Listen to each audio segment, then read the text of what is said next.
Good evening and welcome to the December 11th regular meeting of the Newtown Township Board of Supervisors. I hope everybody got here safely in the rain, but we need the rain, so I'm not going to complain. It's customary that we hold a moment of silence. So would you please join the board as we take a couple of deep breaths and get ready for the evening's business.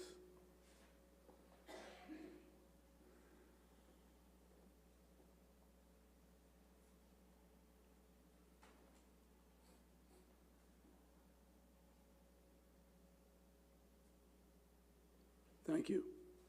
Now please join us reciting the Pledge of Allegiance. I pledge allegiance to the flag of the United States of America and to the republic for which it stands, one nation, under God, indivisible, with liberty and justice for all.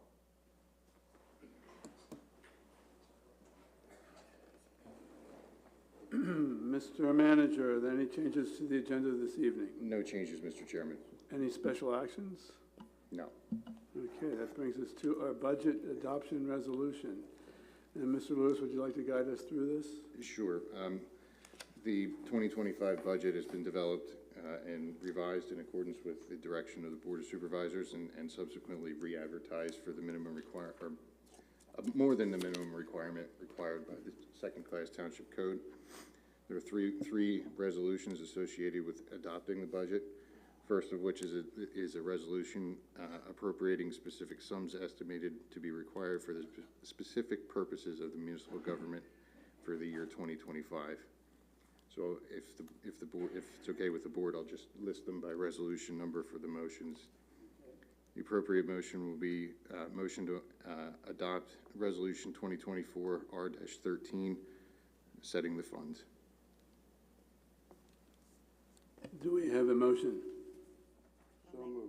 Okay, we have a motion and a second. We can go Mr. Calabro on the motion and Ms. Snyder on the second. So a motion and a second. Do we have any discussion from the board? Seeing none, do we have any discussion from the public? This is a comment about the general budget.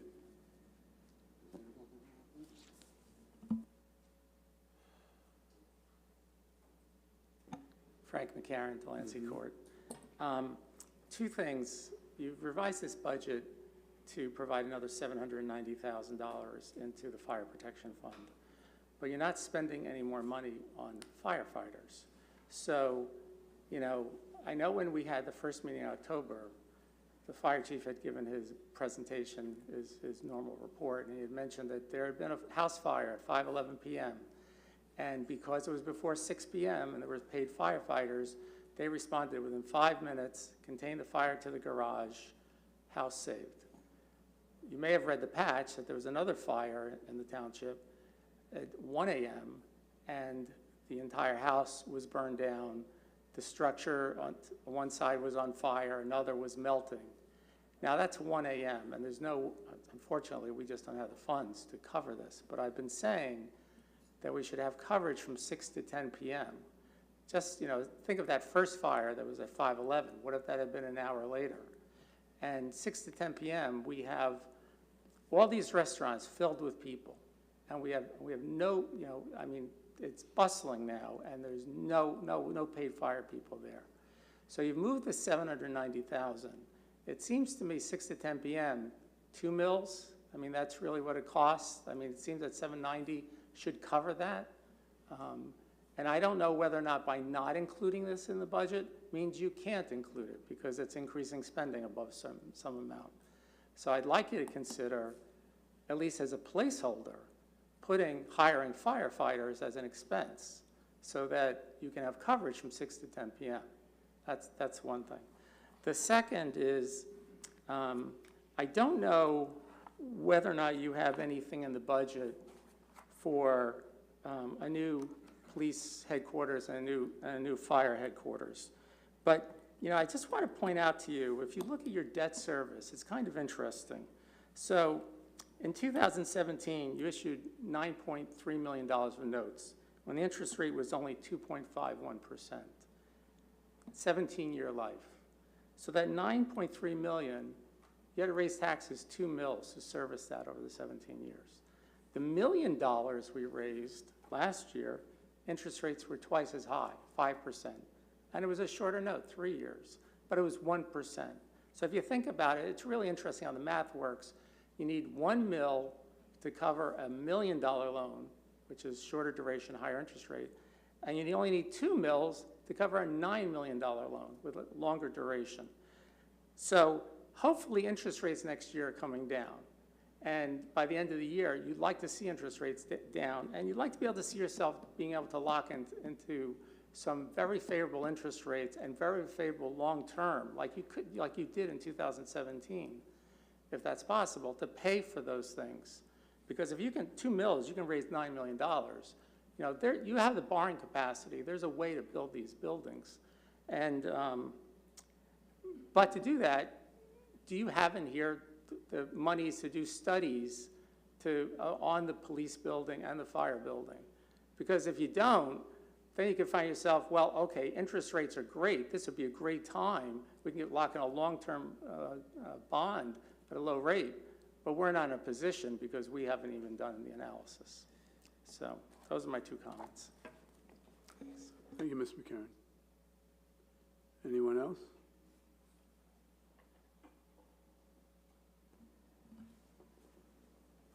Seeing none, I'll call the question.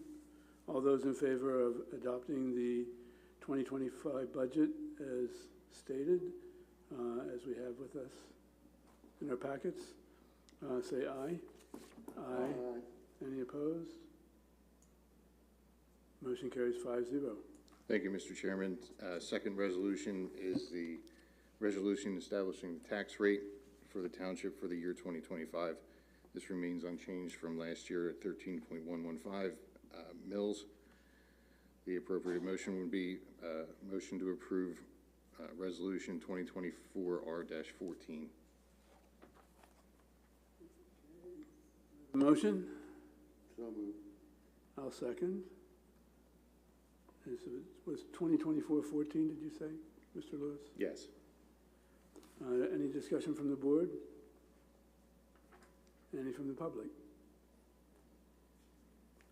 Seeing none, I'll call the question. All those in favor of adopting resolution 2024-14, say aye. Aye. Any opposed? Motion carries 5-0.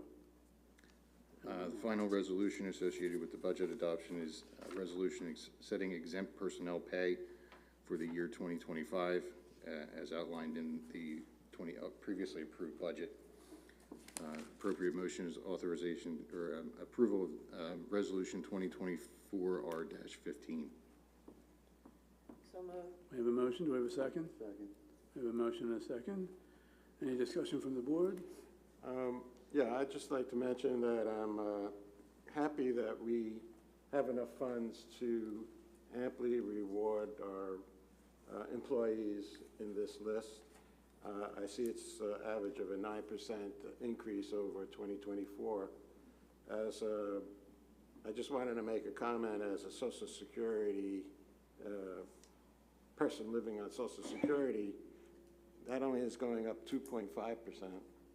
And I wish that was more. So that's all my comment. Thank you. Thank you, Mr. Mack. Any other comment from the board? Any from the public? Seeing none, I'll call the question. All those in favor of adopting resolution 2024-15-15, establishing the pay for exempt township employees, please say aye. Aye. Any opposed? Motion carries 5-0. Thank you, Mr. Chairman. That's all we have. Okay. I believe that brings us to our first round of public comment. And these are comments for things not on the agenda. Do we have any public comment this evening?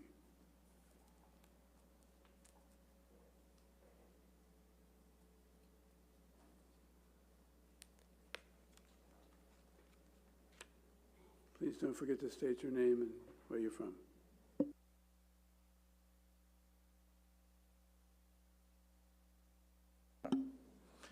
I'm Stephen Keeley. I reside at 63 Elfreth's Court in Delancey Court, right across the street. And I'd like to bring to your attention what has the potential for a very unsafe condition. And I'm talking about the development of the site, adjoining site at number 413, coincidentally on Route 413, for a daycare center and a medical arts building. The traffic expert who has investigated the density of traffic in this area is predicting it will generate 796 trips in and out of that building and that site every day.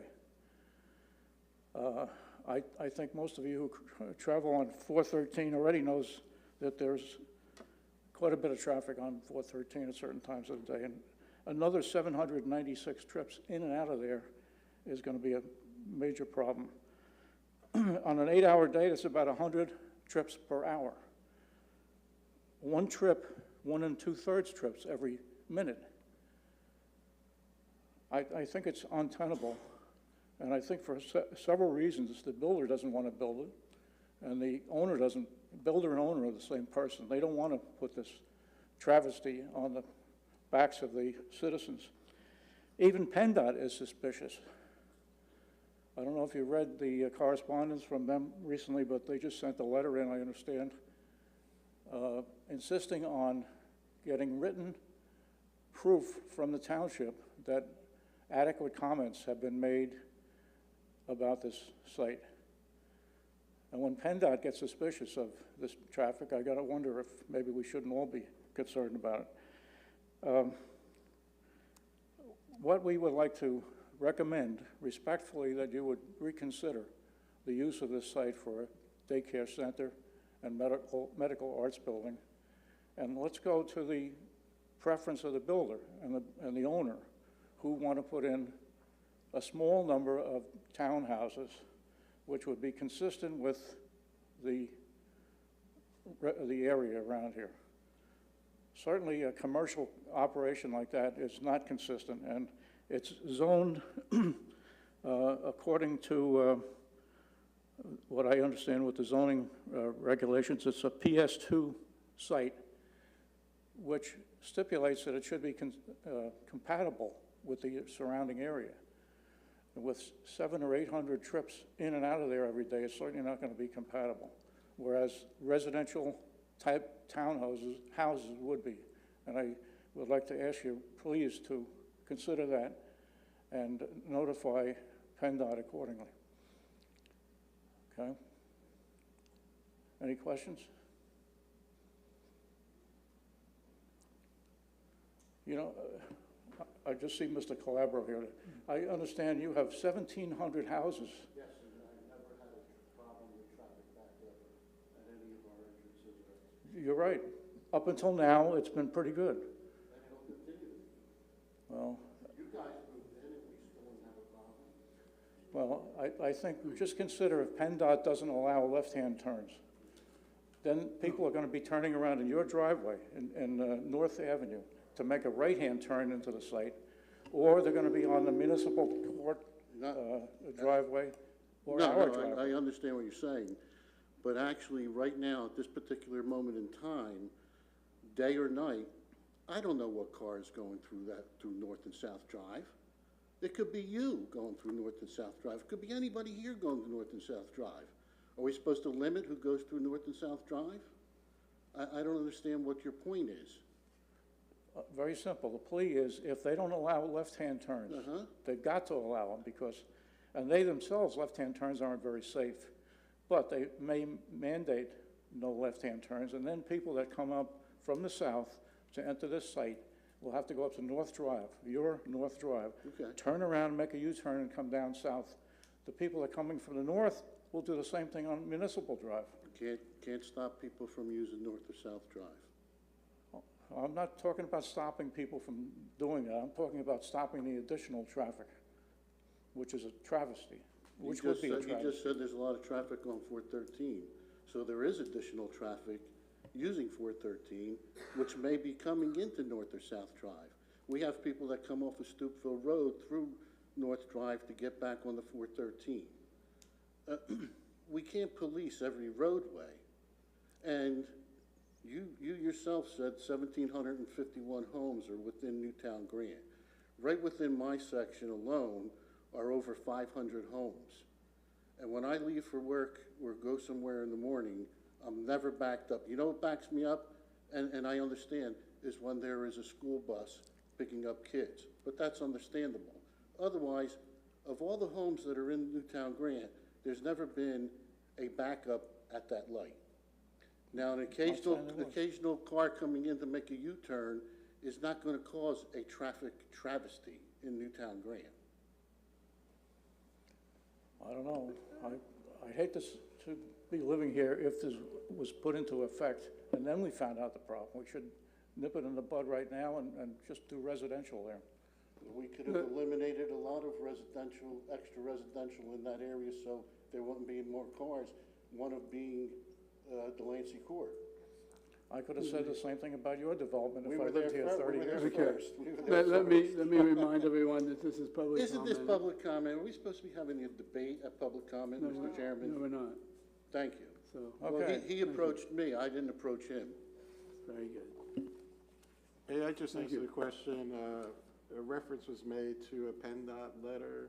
Have we received that? I don't recall that. To the manager. I'll have to check the I file. have a copy here if you'd like to see. The plans are going through revisions, and then they'll be running the normal course of land development. So we still have land development too.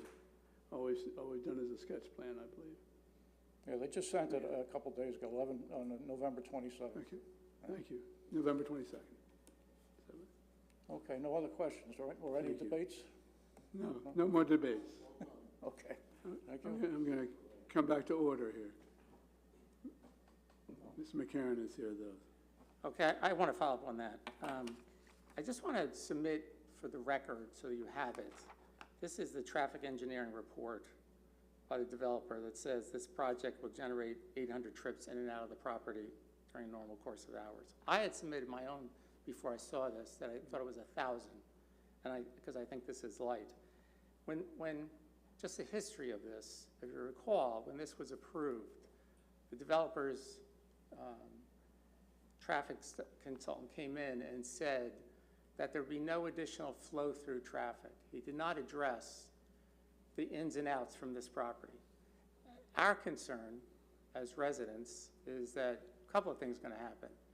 As these 800, at least 120 times, 120 kids going in every morning, coming out in the evening, if there's a left turn lane, that left turn lane is going to obstruct our view of traffic coming south on 413.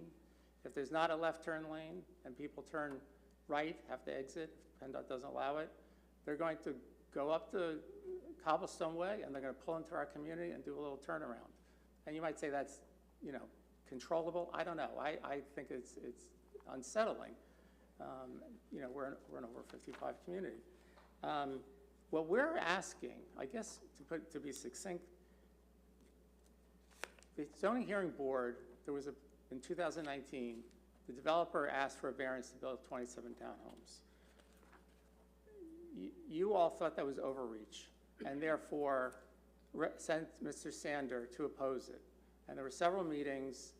The developer lowered the 27 to 21, but eventually they couldn't reach resolution and the proposal was withdrawn. So what we would like to see is we would like to see you not oppose. The developer is amenable to building these 21 townhomes. And we would like you to see, rather than see these 800 times a day, cars going in and out in buildings open from 6 a.m. to 10 a.m., we would like to see you not oppose the developer going back and putting in a variance to build townhomes. That's our request, that don't oppose it, let them do it, because this is very concerning to us what the implications are going to be for our community of all this traffic in and out. So that's what we're asking you to consider. Thanks. I guess that's, you know, I know you didn't want to, I know originally back in 2019, the view was that this whole proposal to build townhomes was an overreach. And I remember Mr. Calabro saying at that meeting, saying, you know, you want to build an office building, good luck, because there's plenty of open space in the commons. But roll forward a few years, and now this is what's actually going forward. And, you know, and I think that you tried to do some things. You said put the parking in the back, but what was approved was put the parking in the back for now. The plan submitted still provided for parking in the front. So you know there's going to be a variance request because, you know, this 120 students, that's a 6-to-1 student-teacher ratio. The business model of who they're talking to has an 8-to-1 as student ratio. So this 120 students can become 160 students. You know, you're going to see a 1/3 increase in the volume of ins and outs just from that alone. So, thank you. Thank you. Any other public comment? Okay. I believe that brings us to, let me get the presentation from the Newtown-Bucks County Joint Municipal Authority. And we have Mr. Jerry Schenkman. Good evening, Board. Jerry Schenkman. I'm the Vice Chair of the Newtown-Bucks County Joint Municipal Authority, more lovingly known as Newtown Sewer Authority. I'm also one of your township solicitors, so I'm wearing 2 hats. But I wanted to preface my remarks before introducing the other presenters and starting with the full presentation, just by saying that, that there are 3 members on our representing the township on that board for the Sewer Authority. I am one of them. Ms. Snyder is another, and Linda Barber, a former supervisor, is the 3rd. We all take our obligations, fiduciary duties very seriously, and our first and always prime obligation is to protect this township and to do what's best for our residents, and that's what we're intended to do. Now, I just wanted to say that because this is a big project. There's no question about how much money it's going to cost. Luckily, it's not going to cost the township directly, other than in rates. But we wanted to make sure everybody knows that we are residents of the township, and we're taking this all very seriously. It's a slow process. We hope that we are invited back on several occasions to update you on where we're at with this project, because it's very important that we have not just the board's trust, but the community's trust in the work that we're going to be doing. And in fact, we haven't made the final decision yet. We're very cautious about this. We're taking it step by step. We're spending money as slowly as we possibly can. The only thing that we've done that's irrevocable is we've actually purchased property, but that can be managed if we decide not to go forward, but I think ultimately we will. Some good reasons for doing it. With that, I want to also introduce our engineer, Terry Funk. She'll be up in a minute. Just want to give you a little bit of history. This is Mike Mendito, our operations manager. And our 3rd member, who was supposed to be here tonight, Warren Gormley, the special projects manager, unfortunately is under the weather.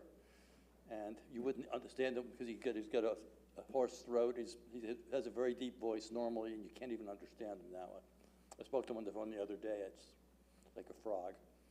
But in any event, just a bit of history that Warren would have told you, but I'll tell you now. We started this, the Sewer Authority began in 1960 and actually was built and operational in 1964.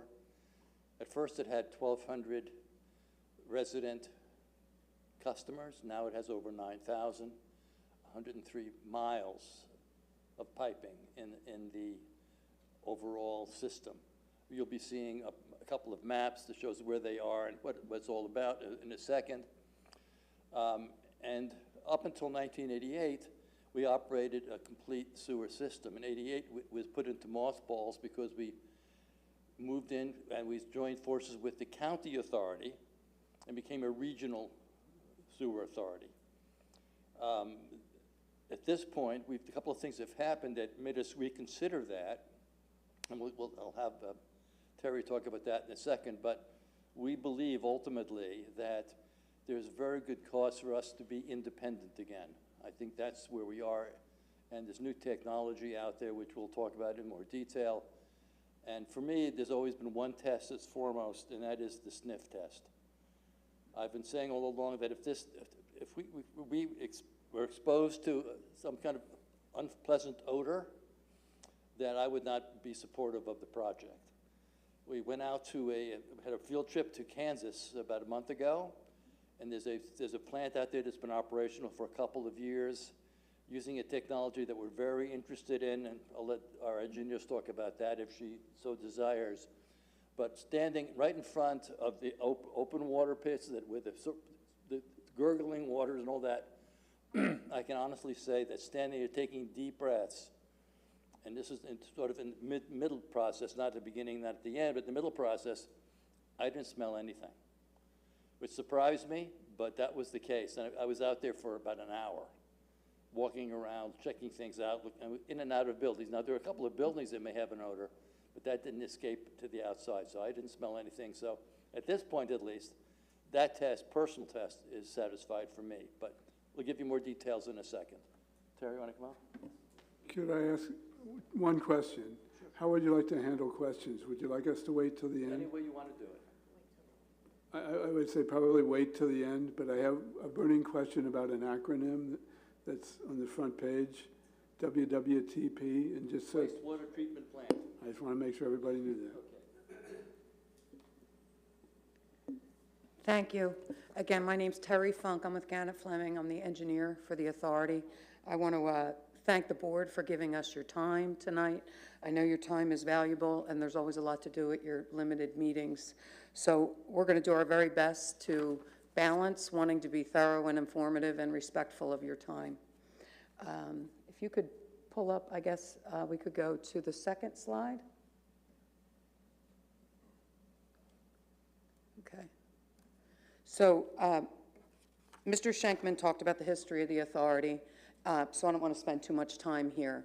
But, you know, in general, the authority grew from 1,200 to 9,000 customers over about 60 years, changing its needs greatly over that time. And they've gone in and out of being a wastewater treatment plant owner and operator in that period. And as Mr. Schenkman said, joined a regional system owned and operated by Bucks County Water and Sewer Authority in 1988. So next slide, please. This is just to give people an idea of the system map. All those colors mean a lot to engineers. They won't mean anything to you. But just to give a sense, I was hoping this would work a little better on the screen. It's not going to. Okay. Okay, so the former wastewater treatment plant property is right here, down in the southwest corner of the township. The proposed wastewater treatment plant property is over here in the southeast corner of the township, just to give you some sense of where things are located. Next slide, please. Excuse me, I just want to interrupt you. Saying southwest, northwest, can you tell us where the property is in regards to where the township is? Yes, can you go back? I'm sorry, thank you. Thank you, I appreciate it. No problem. So this property right here, where that purple is the proposed treatment plant property. Bypass? Right along the bypass, two properties over from the Wawa that's being built right now is probably your best visual, I think. Silver Lake Road and the bypass. Yeah, Lower Silver Lake Road and the bypass. Cross. Yes, agreed. Yeah, I was hoping to be able to point at it with my pointer, but it's not working on the screen. Okay, next slide, please. And this just gives everyone an idea of the regional system. There are 13 municipalities connected to the regional system. Newtown is at what we call the top of the interceptor, and the interceptor flows all through Bucks County, as I said, with many connections along the way, and ends at the Totem Road Pump Station in Northeast Philadelphia. Flow from that pump station is conveyed to the city of Philadelphia for treatment.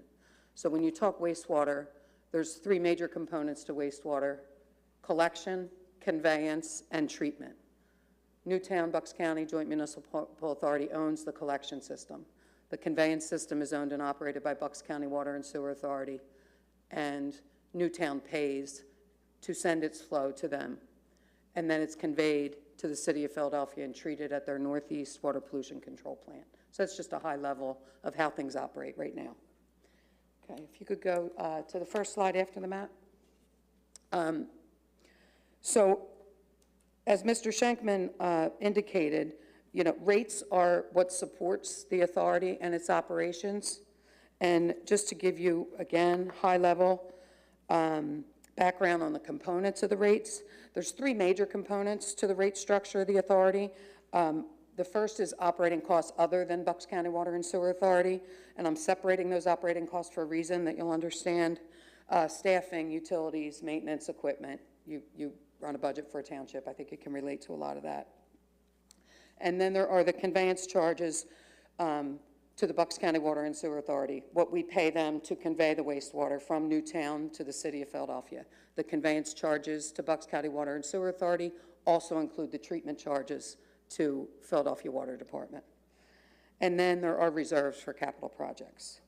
So in fiscal year 24-25, the total operating budget of the authority was approximately $5.4 million. $3.8 million of that was for Bucks County Water and Sewer Authority, 70%, approximately 70% of the total operating budget of the authority. So as we started, and the board started to consider this project, we reviewed historic payments to Bucks County Water and Sewer Authority to try and get a sense of how to properly compare the cost of the regional system to potentially being independent and owning and operating their own treatment plant. So we reviewed about 20 years of costs and unit cost over that time for Bucks County Water and Sewer Authority. From 2002 to 2012 increased at a rate of about 9.5%, and 2013 to 2019 increased at a rate of 1.4%. Overall average 6.2%. Next slide, please. Thank you. So this is just a graph that gives you a visual of the cost to Bucks County Water and Sewer Authority from 2001 to 2019. Why did we stop in 2019? In 2019, Bucks County Water and Sewer Authority, due to litigation brought by one of the other townships connected to the interceptor, had to issue a rate credit to all municipalities. So there was a temporary rate credit that resulted from that litigation that resulted in some cost savings for a short period of time. But it wasn't really, wasn't exemplary of true costs. It was the result of litigation. Next slide, please. The purpose of this slide, again, the blue line shows the increase in cost to Bucks County Water and Sewer Authority. The red line shows the authority's average annual flow. So you can see how flat that flow is. A lot of people might think, oh, well, you grew from 2002 to 2020, and maybe that's why your cost increased. The average flow the authority has sent to the regional system has stayed almost flat, if not slightly decreased in the last 20 years. And the costs have increased as shown on that slide. Next slide, please.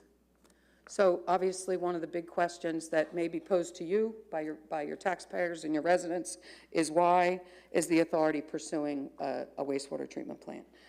So the authority did evaluate the possibility of a plant in 2013, and the project did not move forward for a couple reasons.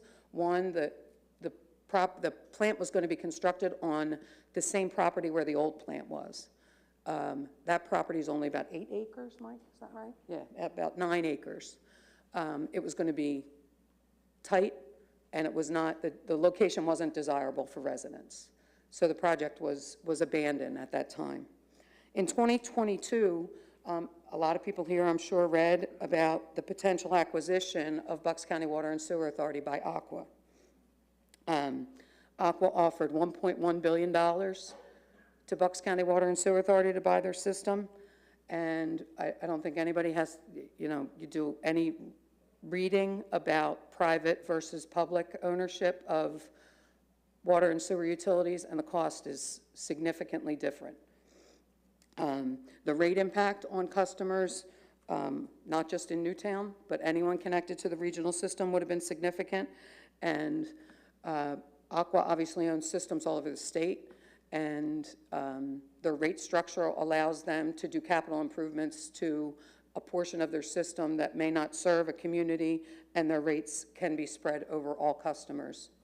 So there were concerns. Matter of fact, there were concerns by the county, and the county ultimately decided not to go ahead with the sale.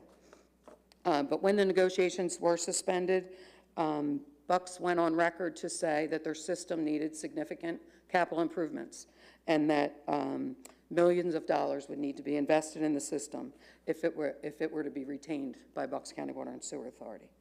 So obviously that, again, rose our eyebrows. Any improvements to the system become the responsibility of everyone and could adversely impact the rates. So that was kind of what started it. And then the Neshaminy Interceptor, what you saw a map of, I think everybody on the board knows that it is subject to a connection management plan by Pennsylvania Department of Environmental Protection. What that means is that the interceptor is considered hydraulically overloaded. So any new connections to the system are highly regulated. There's a long process. Again, the township, I think, is well aware of it. And it impacts redevelopment, it impacts new development, it impacts maybe just a resident in the township that maybe not be on public sewer right now, but would desire a connection to public sewer. That process is elongated, and there's no guarantee that a connection would be approved. Everything has to go first through Bucks County Water and Sewer Authority, and ultimately through the Department of Environmental Protection. So, those items kind of lead to a lack of control, as Mr. Schenkman said. If you're independent, you have control over a lot more. And there are a lot of unknowns. The water and sewer business is not getting any cheaper.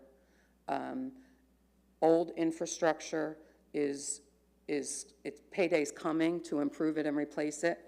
And there are concerns that rates between Bucks County Water and Sewer Authority's needs and the Philadelphia Water Department's needs are going to make their way back and impact the residents greatly.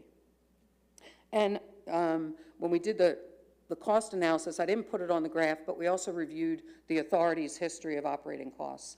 And the authority has a history of being very efficient in managing its own operating costs. The authority operating costs, they increased at a rate of somewhere between 2% and 3% over that same time period that we looked at. And then, as we discussed, a piece of land became available that was much more conducive in size and location for construction of a wastewater treatment plant, and that was acquired by the authority a couple months ago, I guess now, right? Okay, next slide, please. So we did do a life cycle cost comparison of staying with the regional system and moving to a new wastewater treatment plant. Just some assumptions on there. The capital cost is based on a preliminary design evaluation done by Gannett Fleming. Land costs, it does include soft cost, engineering, legal, administrative costs, and a contingency on the order of about 15%. We do feel like, regardless, rate increases are coming, whether it's through the regional system or through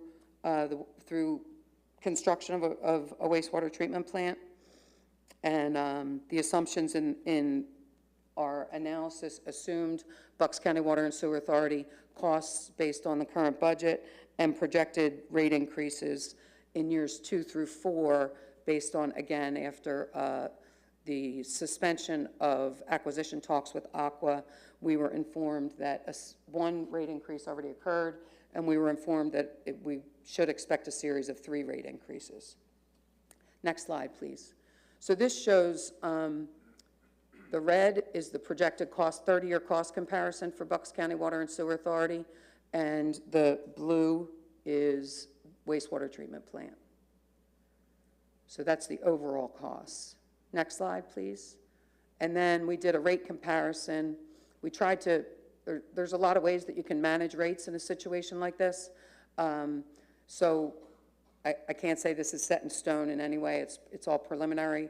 But the initial rate increases would be necessary for the construction of the wastewater treatment plant.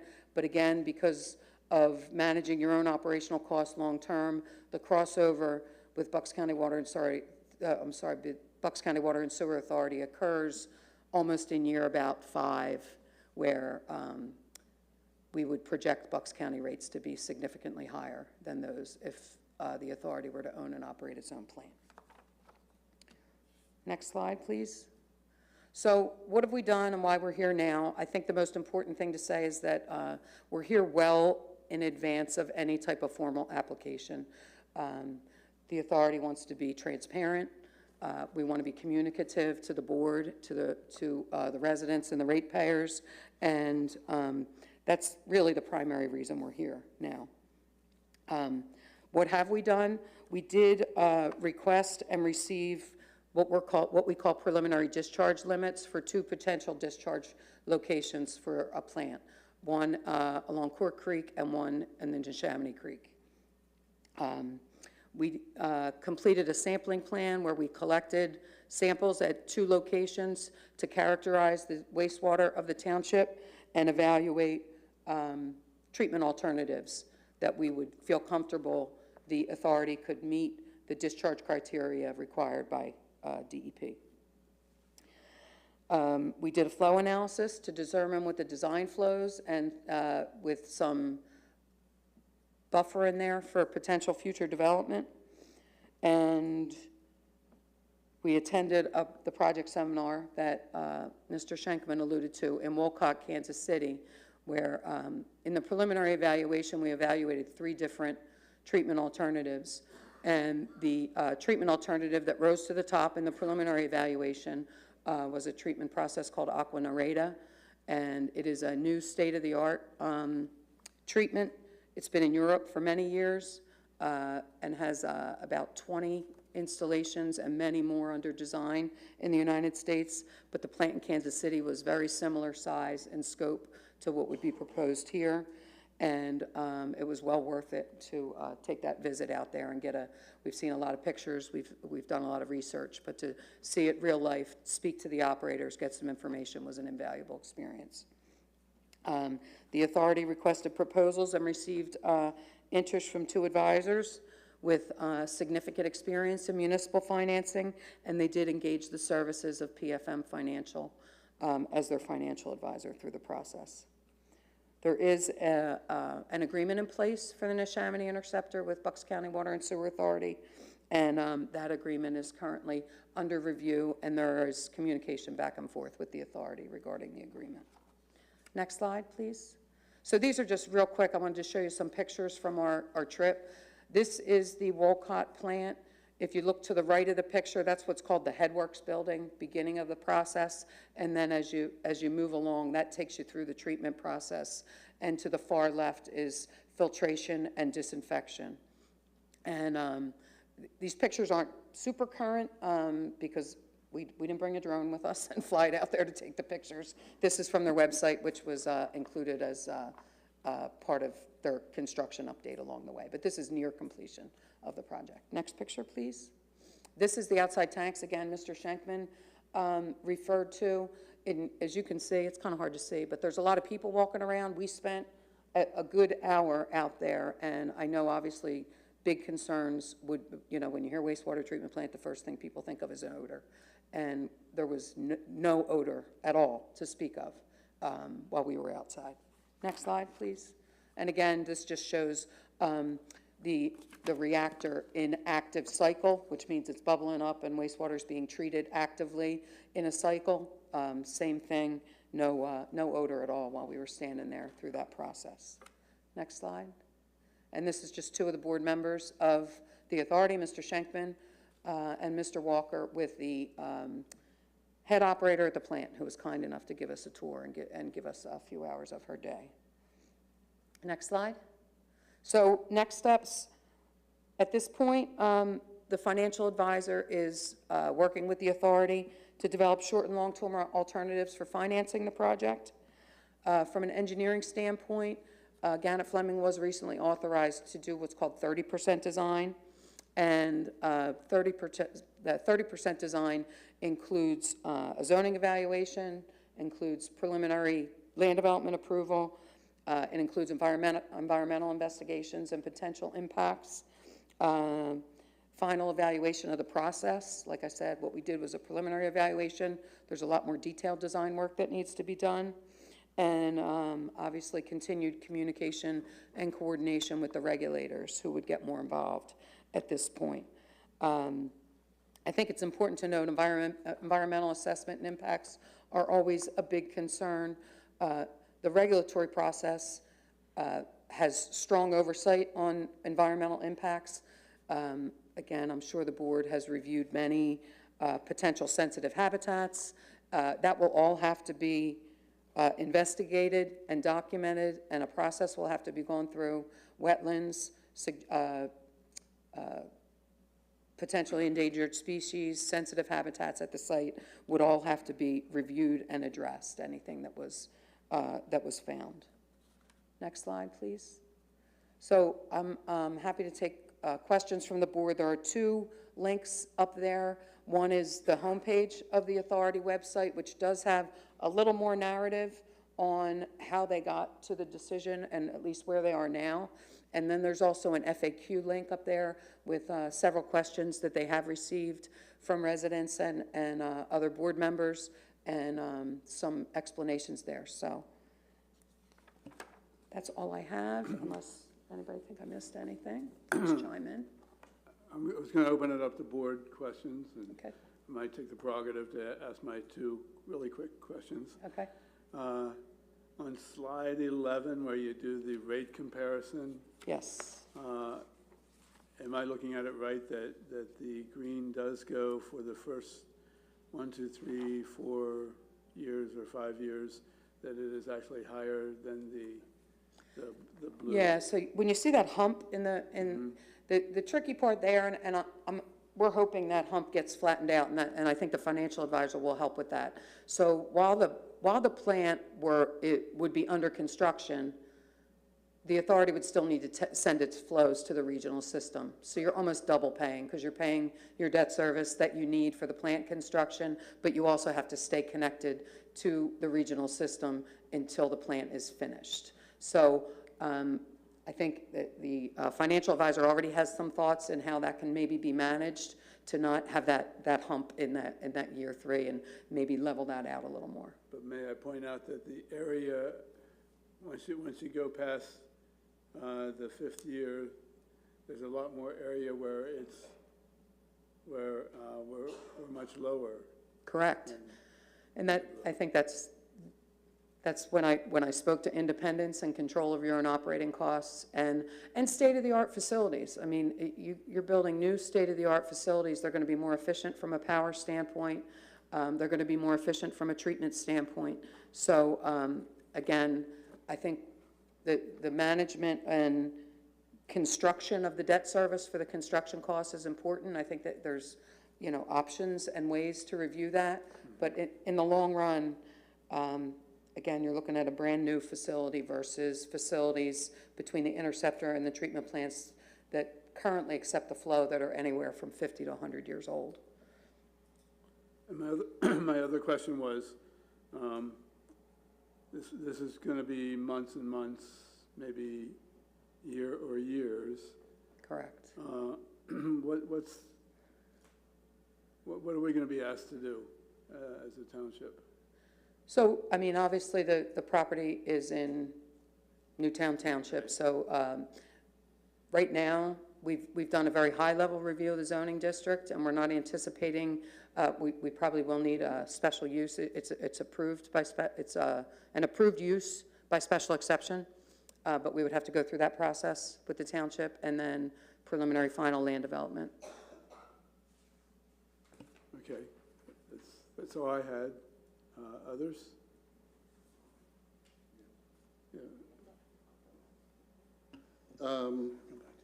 In regards to your service area, now you currently service 9,000 residents, homes. Homes, customers, Okay. yes, yes.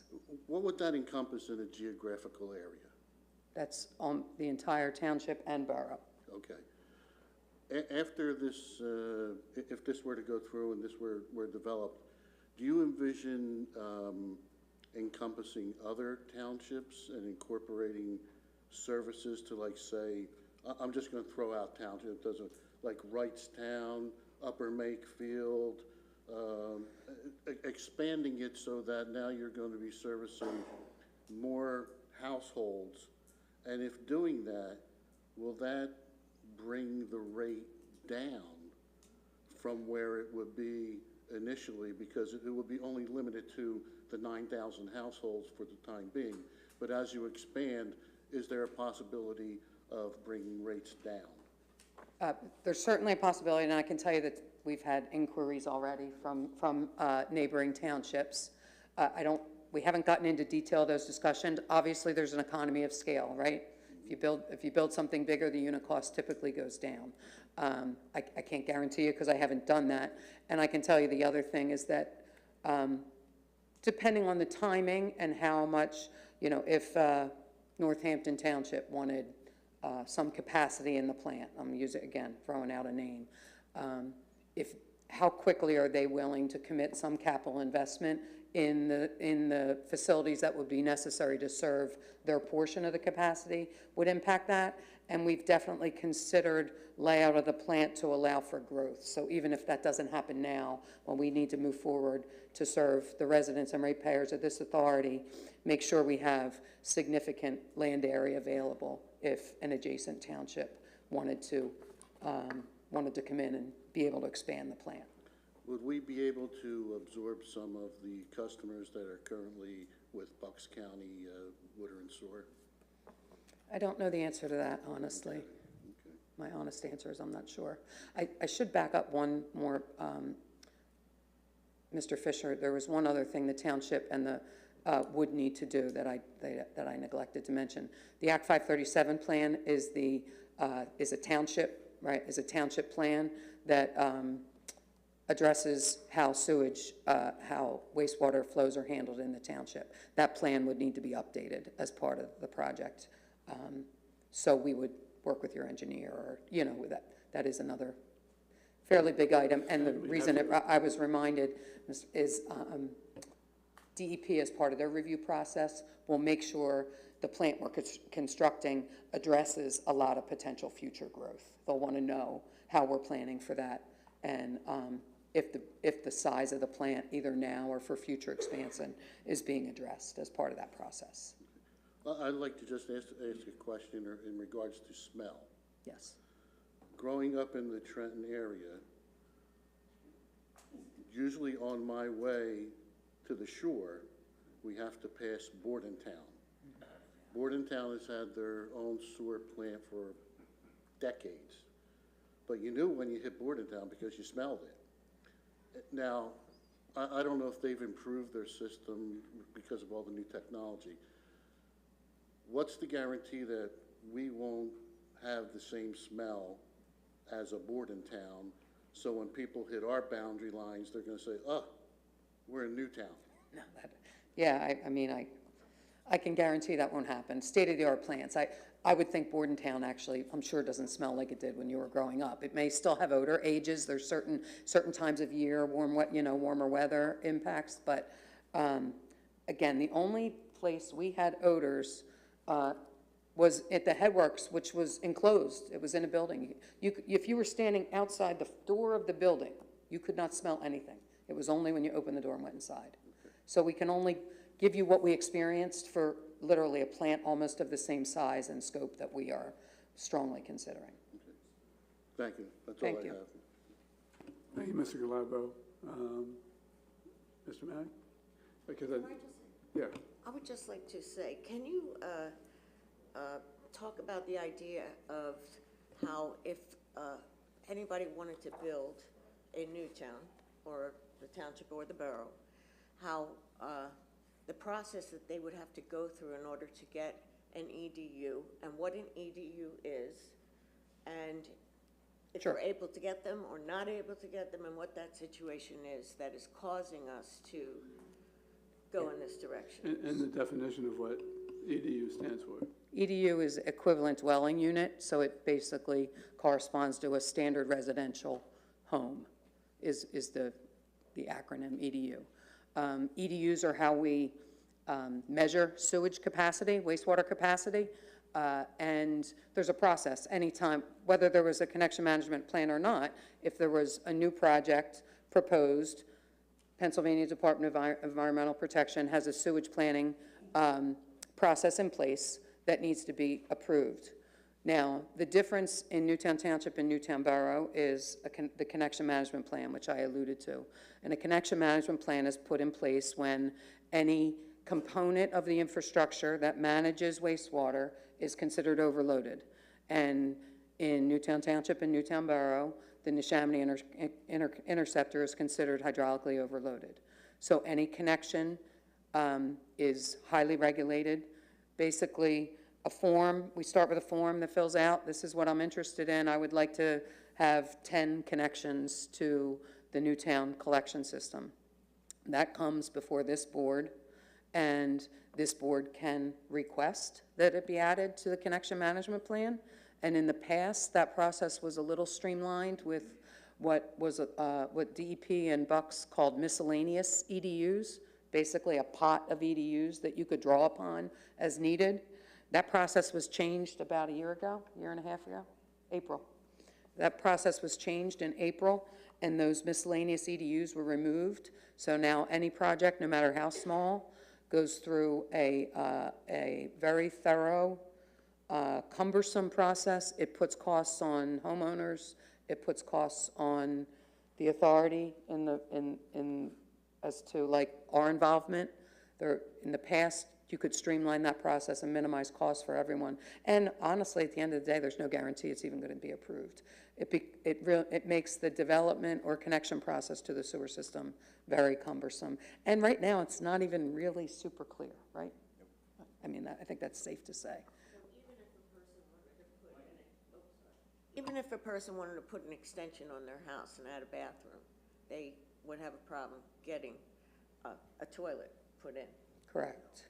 Well, Yeah, the bathroom would be fine. It would be an addition of a kitchen. addition, yeah, addition. A An addition. kitchen or another living space on the property. Okay, thank you.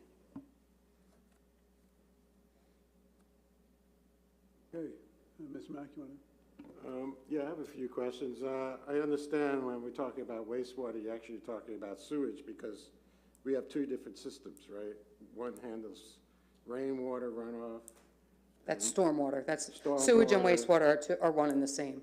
But stormwater is. Stormwater doesn't come to your proposed plant. That's Correct. that part of it. Correct. So when, this is in the OR district, and I've been reading the code, the zoning code for that. And it mentioned, when Mr. Gromley was here last time in April 2023 or something like that, I asked about there's something in that code that says a utility, like what your company is, can only occupy 10% of the land. You need some kind of variance I'm assuming this plant is going to occupy more than 10%. How much acreage is there, basically? So it's about 17 and a half acres, the property.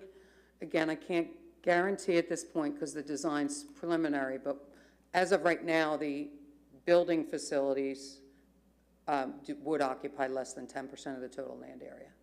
Now, there are, obviously maybe provisions for expansion. Well, I'm just trying to figure out, you mentioned how the township gets involved. This goes to the zoning hearing board. Correct. Was there any other kind of variance that's required? I can't answer that completely. That's part of the 30% design that's been just approved in the last month, that the zoning process, the land development process is included in that. So the preliminary design only showed a footprint based on tank sizes that were needed. We would have to look at heights a little bit, especially if we wanted the headworks building enclosed. So I can't guarantee that there wouldn't be any variance requests associated with it. You're just beginning that process. Right. sorry, did you have something to say? He said we're just beginning that process. All right, so, but you think it's likely that you probably have to go before the zoning hearing board? at Well, we'll least? have to go to the zoning hearing board because I think it has to be, it's a use by special exception. So I think regardless, now Okay. I cannot tell you one way or the other whether there would be other variances associated with All that. right, does the Board of Supervisors have is it a party to that case before the zoning hearing board? Mr. Sander? You wanna go? The township is a party to every zoning hearing by statute. However, as you know, the township doesn't necessarily participate actively before each hearing. Right, that's a separate decision down Yeah, the before- road. gets- That's a Board of Supervisors Before it decision. gets there, it goes to the planning commission. I probably have several visits to the planning commission to go through whatever variances or waivers are requested, but we don't know what they're gonna be Right. yet, because we haven't done that work yet. But it's likely. Oh, absolutely. Okay. It's gonna be thoroughly vetted. All right. You mentioned you went to visit this Walcott plant. Is that located on Sam Clark Lane? No? I don't remember. No, all right. So I was on Google Earth and I was probably looking at the wrong thing because it didn't look like it had open pits. But when you went to that plant, you mentioned some kind of headroom? Headworks is the, Headworks? What's the headworks? Headworks is where it's the initial, it's where the flow comes initially, first part of the treatment process in And the that's plant. where the smell really is. Right, that's because that's basically the point where your raw sewage enters the And treatment when plant. it first gets out to those pits, it's been already treated, and that's when there's no smell. The treatment, there's continued treatment. It's not discharge quality water when it comes out of the headworks, but the bulk of this, the smell is removed as, in that piece of the process. Right. Most of the solids handling, everything is taken out in the beginning of that process. Okay, I don't know what they do with those solids, I don't want to know. But the discharge from the treatment plant, now that goes out into the environment, is that correct? The Goes to a discharge? stream. It goes to Core Creek? We have two, right now, there's two options. We have discharge limits for two places, either Court Creek or Neshaminy Creek. And that is under regulation of the Department of Environmental Protection? Correct. And you mentioned an environmental study, an environmental impact analysis. That's going to be performed by somebody hired by the sewer authority? So Or that- will it be an independent analysis? Well, it's a regulatory process covers it. There's a process called Pennsylvania National Diversity Inventory, pardon me, PNDI. The state has information on potential environmental impacts for every parcel on the state. So you enter information about the parcel and where it is, and the state dictates what level of environmental assessment needs to occur based on the parcel, its location, any potential sensitive habitats associated with it. So although the authority's engineer will complete whatever the state tells it to do, the state dictates what has to be done. Okay, so that won't happen for a number of years from now, is that correct? Oh, no, that's actually on the front end. It's That's on more on the front end? Yeah, because we have to see if there are environmental impacts that would adversely affect building of a wastewater treatment plant. Okay, and For example, we know, I'll give you an example, we know there are some wetlands on the property. The wetland, we couldn't construct in the wetland area. So that's just one example of environmental impact. okay, right. It's pretty close to some private dwellings, pretty close to the Crossing Community Church, for example, and it's pretty close to a new facility that's going to be a campus that's going to be opening up on University Drive over there. It's like only a quarter of a mile from the Holy Family University campus. have you had conversations with the church, for example, or the Holy Family regarding? No, but I your- think part of the process, we'll send written letters as we start the application process and the zoning process, and certainly do some significant community outreach. I would envision kind of a town hall arrangement, Oh, really? where, when we have more to show from a plan When do you standpoint. think that might be? Will I still be around when that happens? I don't know that I could commit to a time yet, Okay, and but I would think it would be sometime next year. it's not to mention Wawa. I don't know how they feel about it, but, If Wawa can get sewer capacity, I'm sure they'll be fine with it, but just my opinion. Wawa had to do some significant work to have its wastewater managed. I guess you guys know about that.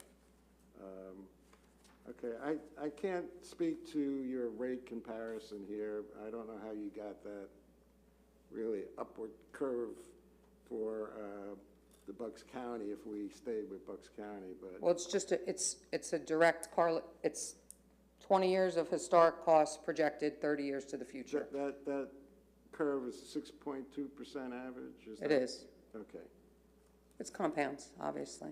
compounded, yeah. Okay, I think that's about all the questions that I have. Thank you. Mr. Davis? Yeah, I have a question. How much, what do you anticipate the cost to get out of the contract with Bucks County Water and Sewer Authority? I don't know that, can we speak to that? I don't, that's the legal end of things. I'm not the solicitor for the authority, but I play one here, so I can give you some idea. We retained a special legal counsel to address that issue and several others, because clearly we have a contract with the county authority, and it depends on how you interpret that, how we can extricate ourselves from that contract. We believe we can. The county has not responded to a lot of our requests for information under the right to know laws. So we'll see what they come back with. But at this point, we're optimistic that we'll be able to. And we have an argument that there won't be much cost at all, but assuming that it goes to court and there's some kind of compromise, it's something we can handle, but it won't be outrageous.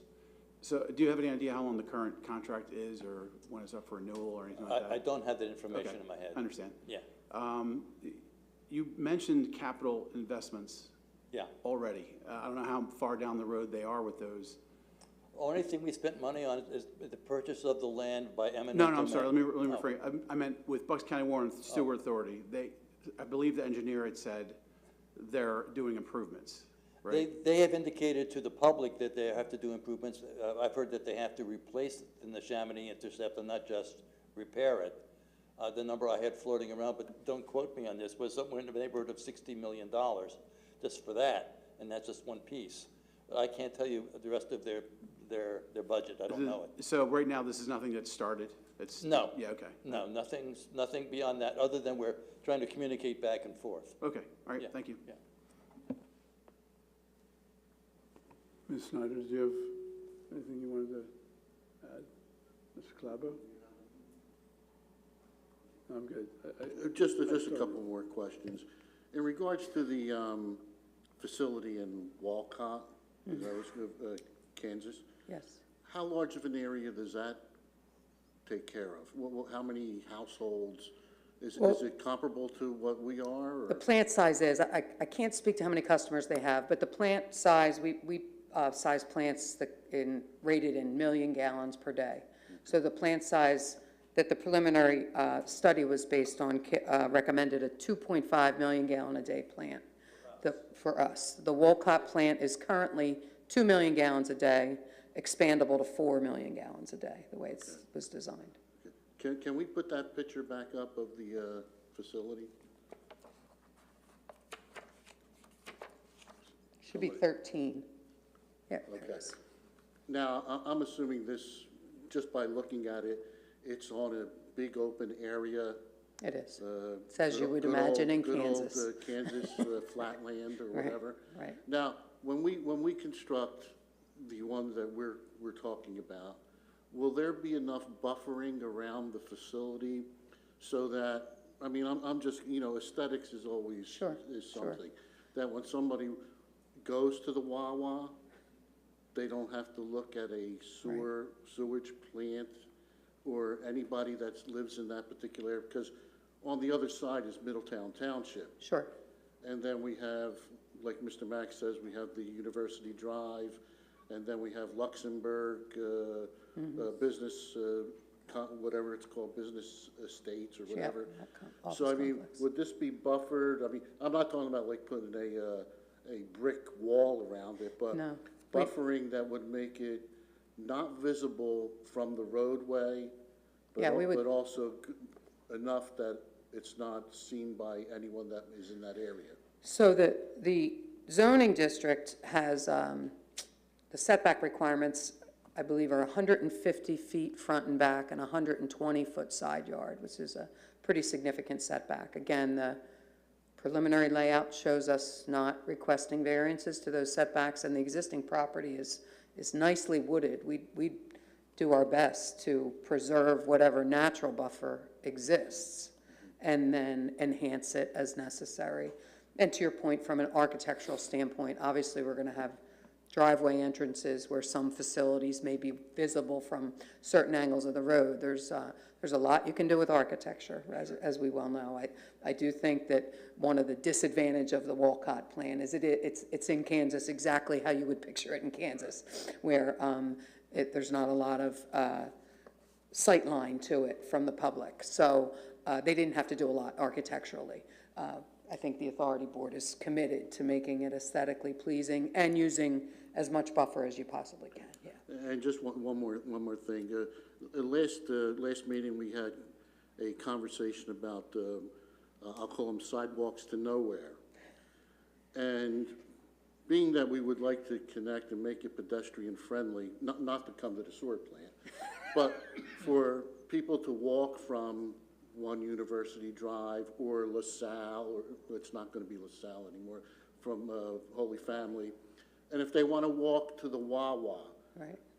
would the sewer authority be willing to put sidewalks connecting it so people can walk back and forth to the Wawa? I'm sure that would be all, yeah, that would be all part of the process, I would think. Okay, If you guys ask for it, we'll work it into Yeah. the plan. I'm Right. asking for it now. Okay. Sketch it And I out. know Mr. Noted. Mr. Mack doesn't like these sidewalks to nowhere, so. Right. We want to make sure they go to somewhere and people can get back and forth. Noted. Okay. Thank you. Thank you. Sure. Anything else? Yeah, Mr. Mack has redirect. Well, at some cases, I think like for the NAC that wanted to build some things that removed a bunch of trees, and I'm assuming you mentioned a lot of tree coverage currently there. You're probably going to remove a lot of trees. Are you going to be able to maybe replace those trees? And I'm assuming that could help with your buffering if you do. Yeah, sure. I mean, like I said, I think we want to preserve as much natural buffer as we can. It's a heavily wooded lot. There's certainly going to be tree removal, and the township land development ordinance covers that very well, I'm sure. And we would certainly comply with requirements under the tree, associated with tree removal and replacement, whether it's on the property or elsewhere in the township. Or, like some residents did, you can pay us $70 per tree that's removed, I guess. That will be one of the options evaluated, I'm sure. Could I ask one more question, really quick? The type of plant, you said aqua narita or something like that? Yes. That, I heard it right? You did. Okay, thanks. I'll look it up. I want to ask There you is, what it there is. is some good, there's some good information Okay. available online. There's some YouTube videos. Right. There is some Thank you. nice information I can out Google there. it rather than drag it out tonight. It looks Okay, like thank you. N-E-R-E-D-A. Yep. There's a little sign that on the one side they're standing behind a sign. It's N-E-R-E-D-A. All right, seeing that the board is out of questions, open it for any public comment. Now, I would just, two things. I'd like to let anyone from Newtown go first, if there's anyone from Newtown to make a comment. So, And then, as Mr. McCarron's coming up, I'll just remind everyone that there is a presentation somewhat like this at the Middletown Township on Monday night. And with, as I remember, there's some special questions, or some additional questions that might be part of that presentation that affects Middletown. Mr. McCarron. Frank McCarron, Delancey Court. I'm a retired CFO, and when I see a hockey stick projection that you're going to see costs going up like this, but we're going to be flat neutral, I normally don't buy it. So I'm wondering whether or not you should have your own consultant to look at this and not just accept what they're saying. I'm certainly concerned wastewater, it's now going to go into local waterways. Wastewater brings nitrogen, phosphorus. These waterways are flowing into other townships. I can't imagine that that's just going to not somehow result in some reaction. The second is, I certainly see dramatic cost increases coming from the Bucks County. I mean, there's no doubt about that. But I can't see somehow we're just going to walk away. We still want to be part of you for the next 10 years, but we're not going to pay for anything that has to be done. I don't buy it. I don't accept it. I don't, from what I've heard, I don't feel like they've presented you with any information, that should make you believe that that's what's going to result. And that's why I think you need a consultant to advise you. And because the only way you can oppose things is through variances and the like, but I don't know. Maybe it's bringing pressure at a state level if you need to do that. I mean, current residents, you're all going to suffer for the next 10 years with double costs, but the future residents are all going to benefit. Maybe. I'd be very cautious if I were you. Thank you. Anybody else? Anybody else from Newtown?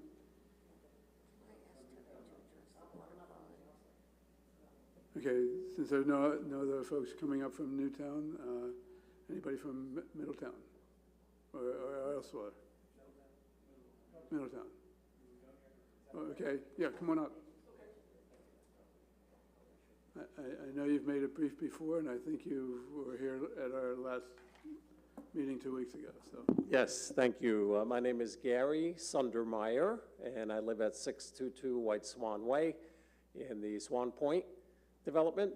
And at first, I want to thank you for the opportunity to speak and for your service. I really appreciate it. We, too, as concerned citizens, really just became aware of this project a couple weeks ago. So we're just beginning to mobilize. We really haven't articulated all of our concerns, but I did want to. We thought it was responsible to come to the supervisors to express our concerns right away. So if I can, I'll go through very quickly. We are 40-year residents of northern Middletown. And honestly, I've never seen a situation like this in my career. I should give you for context. I did spend the last 45 years as an environmental professional. I was with the New Jersey Department of Environmental Protection for 30 years.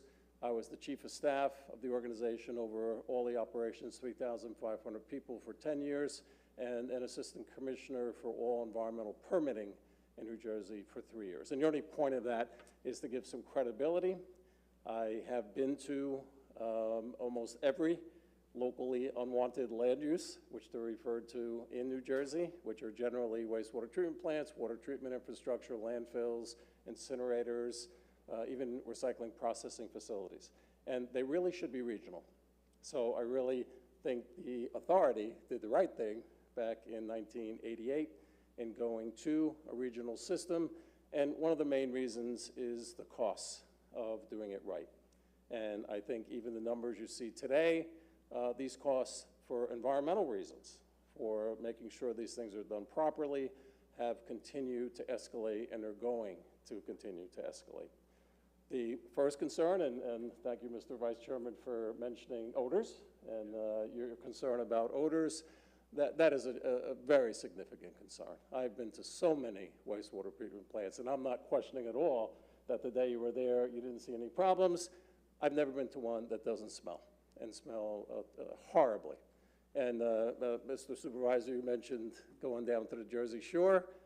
That's the the Ewing Lawrence Sewage Authority, ELSA. And I happened to drive through there today. And the stench truly was unbelievable. And it went for tried to measure about 1.5 miles. So it's not a localized issue, and it's complex. Wastewater treatment is not simple. There's 3 phases. I'm not going to bore you with this, but there's primary, secondary, and tertiary. In the biological phase, it's basically bugs.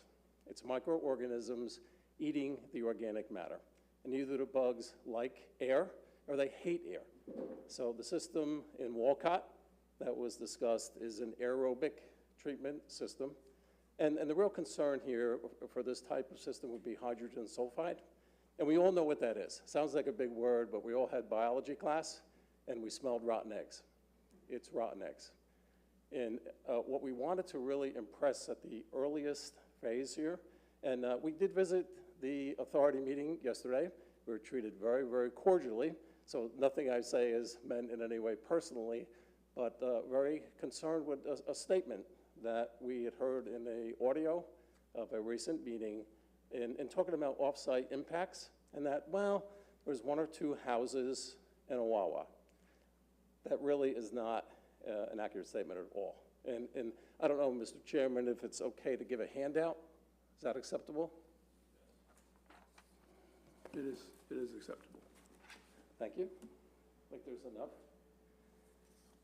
And what we wanted to just show to you and demonstrate is how much development is here. Again, this whole area has been built out for 40 years, and I've never in my career seen a situation where trying to site a new wastewater treatment plant in the middle of so much of a built-out area. And we wanted to frame that for you if we could.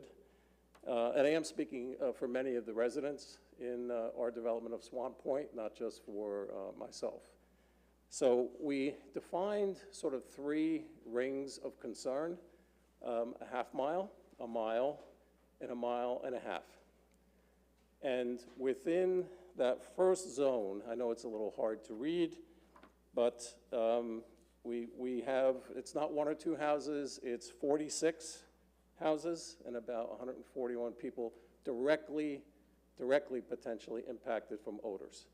And the odors, on a given day, you might not smell odors, but there are plant upsets, just like when we eat something that doesn't agree with us.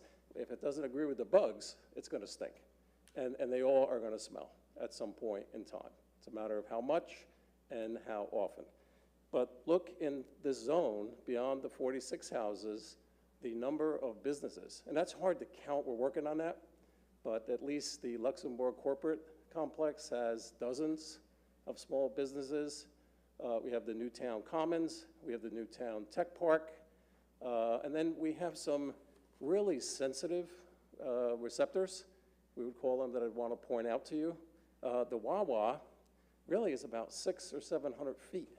And really never seen a situation where there's a development of a food store and then a wastewater treatment plant next door. That's really incompatible. Crossing Community Church was mentioned.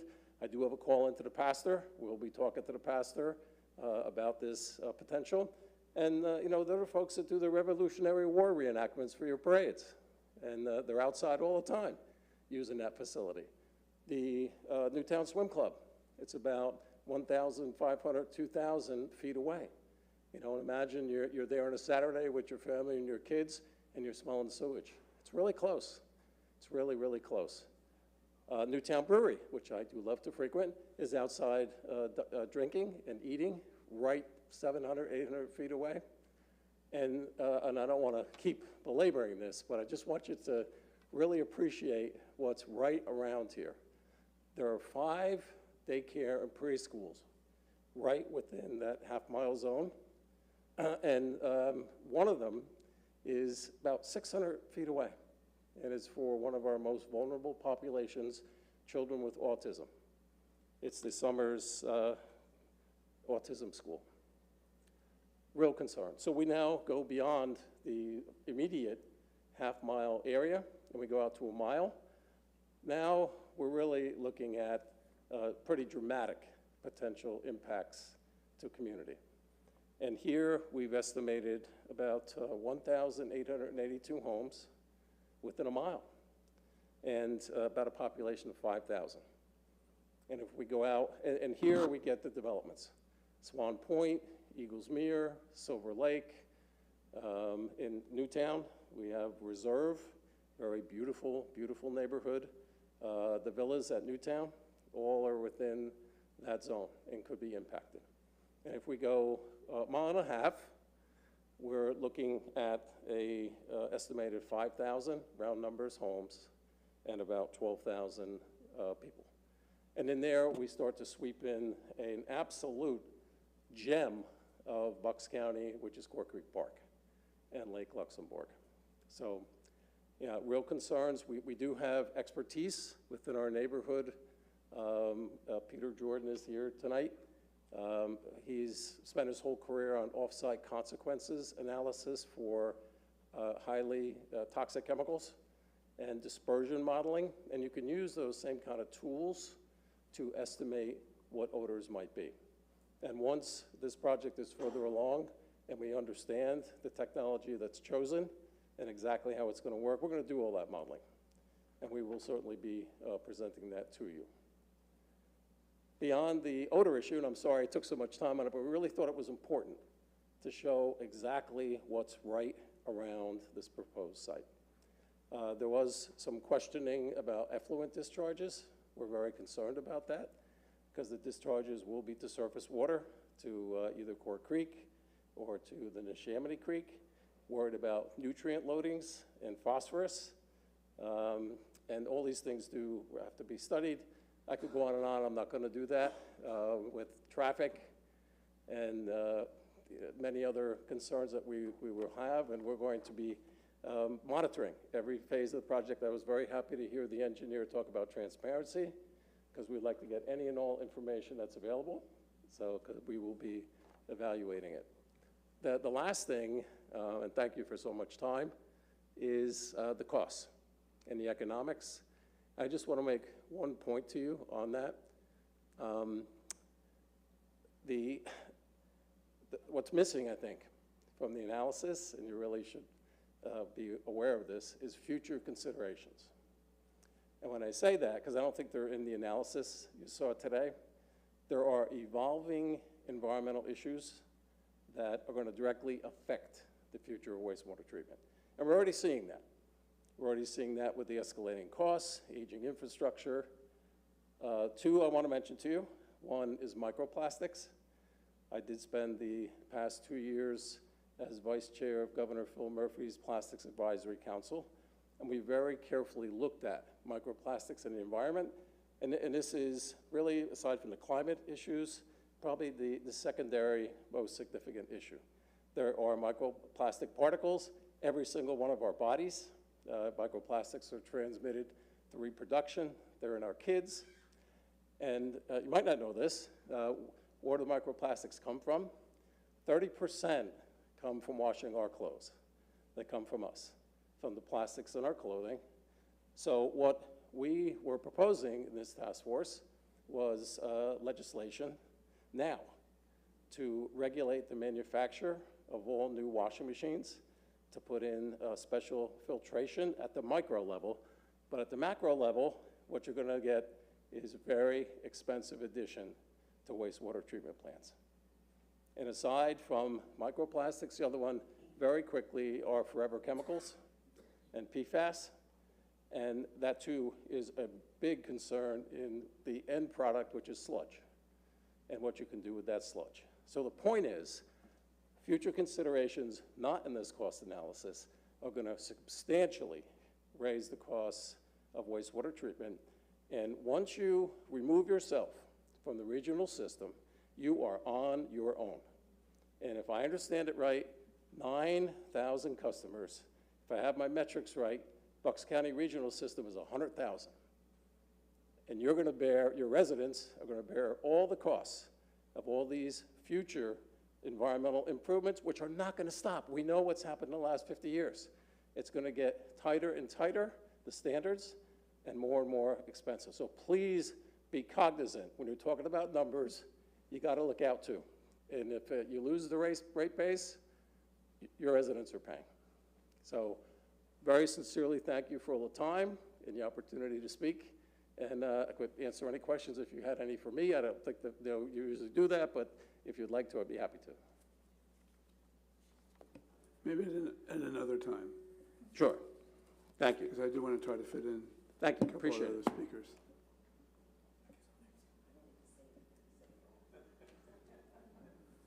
So ditto for you. Good evening. Thank you for letting me speak. I was not planning on speaking. My name is Peter Jordan. I live at 225 Pine Glen Road, Swan Point Development. As you see from the map, I'm a little under a mile from the proposed location. As mentioned, my expertise over 40 years, I spend my time modeling if you release a hazardous or flammable chemical, how far does it go? Who does it impact? I'm not ready to present anything here today. There's just too much information not available, and I'm only just beginning to go down the rabbit hole of doing my research. But I heard one thing that tweaked me, and I wanted to talk about it. And with all due respect, I heard the term no odors would be discharged. I was skeptical. I have in front of me just my little preliminary research. There is another proposal being done in Todd Creek, Kansas City Water District. They're using the exact technology that's being used at Walcott. That is the anaerobic granular sludge, or AGS technology. They're very forthright in about a 30-page document where they document all their issues, upcoming and potential with this plant. Forgive me, I don't have copies. I wasn't expecting to discuss this tonight. But if I go to about page 12, it has a large paragraph on what are the potential health impacts. And they clearly state a potential impact is the release of hydrogen sulfide. So they are not saying there is no potential for release of hydrogen sulfide. They are stating in black and white, yes, there is. Yes, this is a wonderful technology. I have no doubt, I'm not a wastewater person, but I have no doubt it's an improvement over other technology. But to say that there is no potential for hydrogen sulfide, they're saying black and white, it is. And I quote, the current plant, they're replacing a current plant, I must say. The current plant has no odor controls, however, future will have odor control systems. Although unpleasant and there are no health effects, reducing or eliminating them is part of working and being a good neighborhood and steward of the environment. You must have controls in place to reduce hydrogen sulfide. I talked to a good friend who owes me a lot of favors in industry, and he specifically said with an equivalent technology, you're one pump failure away from gassing away the neighborhood. Please keep that in mind whenever you're evaluating any state-of-the-art technology, including what arguably is a good technology, but nothing is perfect. And again, I emphasize, I don't think there's such a thing as odor-free. Questions? Thank you.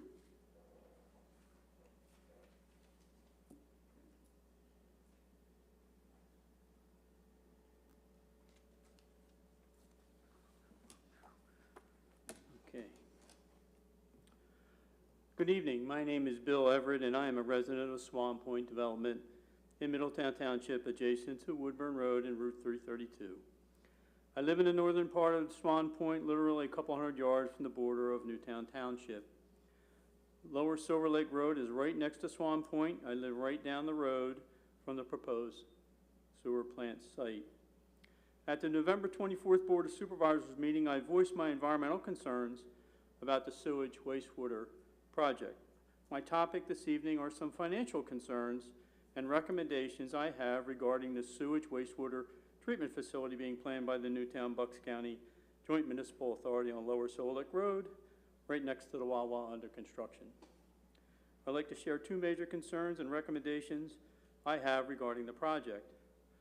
Financial concern number one, the huge cost of the project is $128 million. You project huge rate increases in 3, 4, and 5 of the project.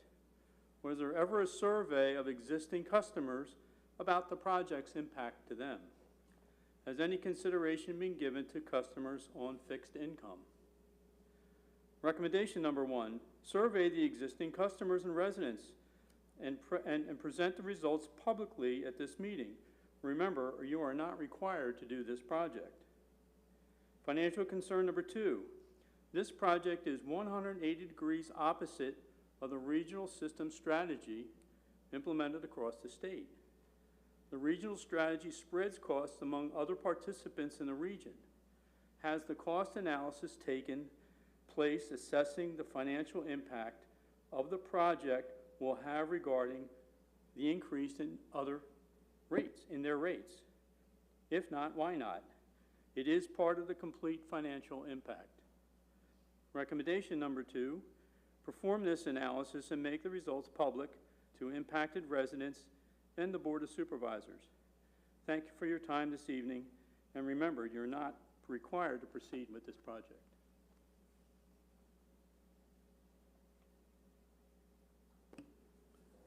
And I would just like to make it clear that it's the sewer authority's project where we have our pieces of approval on some levels, but just to make that clear that it's the sewer authority's project. Any other comments? All right. I don't believe there's any action that needs to be taken. This is a presentation that's very informative. I want to thank folks from the sewer authority. Mike, did you want to say anything before we? That's all been said. Okay. Thank you very much, everyone. And we'll go on to the agenda. I don't believe we have any minor approvals this evening. I will give folks a minute before we go on to board members' comments.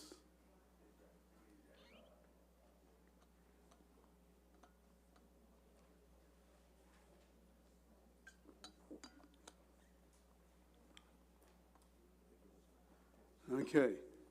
Under the chairman's report, real briefly, I attended the Joint Municipal Authorities meeting yesterday and got some additional information and prepared myself for this evening.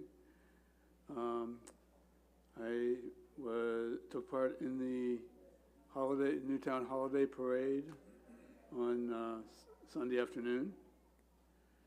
I was hopefully helpful to Mr. Lewis in handling a situation at 611 Penn Street that the building had been vandalized. And someone contacted me. I don't know if that came to all the supervisors or not, but we did get a fence erected around that building. Other than that, I just want to mention that I believe a couple of Mr. McCarron's concerns about firefighting were addressed in the budget, at least putting the money in and identifying that it could be for firefighters. So I wanted to make that clear. And I believe I forget which study we've done. I think we've done a police building study. And I think the fire building study is in the budget for paying for the study. But I just wanted to mention those two things. And I'll pass it on to Ms. Snyder. I'll just mention that, of course, I was at the Sewer Authority meeting. We had an EAC environmental meeting Monday night, and I talked to Chief Forsythe today to thank him for the work that the firefighters did last night, battling the fire in our community, in which there were no injuries. That's all I have tonight. Thank you. I wanted to say that too, and I forgot. I also forgot to say, as I was looking here, I hope everyone has a great holiday season. Mr. Mack? Thank you. I just want to mention on Saturday, I attended with my grandchildren the candy cane hunt in Roberts Ridge Park. And I want to thank the Parks Department and Public Works Department for doing this, and especially to Santa, who came all the way from the North Pole riding on a Newtown Fire Association truck. And he was a very happy fellow. I also want to mention on Monday I had my Meet Mac Monday Zoom meeting, and the sewage treatment plant was the #1 topic of interest, along with the proposed pedestrian sidewalk along Newtown Yardley Road. That's it. While we're down that side, Mr. Davis, anything? Thank you. Just want to say Merry Christmas and Happy Hanukkah to everyone celebrating. That's it. Thanks. And Mr. Calabro? Okay. All right, moving on, we have no public hearings, we have no land developments, but we do have official reports of officials. I believe we have an engineer's report. Mr. Kandari. Yep. Thank you, Mr. Chairman. We just have one item on the agenda tonight, but first I'm happy to answer any questions on this month's engineering report, and perhaps just give two small updates on our two capital projects at the moment. We did have a pre-construction meeting for the Business Common Sidewalk project last week. They anticipate starting likely sometime after the new year. So at this time, we're going through the submittal process. And at the board's direction, we did reach out to PennDOT regarding a possible phase 2 of the project for the additional grant funds, and waiting to hear back from them. And then our crosswalks project, again, as mentioned previously, that project is ready to go, but it is all weather permitting, so we do have to wait for some warmer weather to do all that concrete work. So we will keep an eye out for a window of opportunity to do that, and we'll keep the township advised. And then, again, happy to answer any questions if you'd like me to move on to my one item here on the agenda.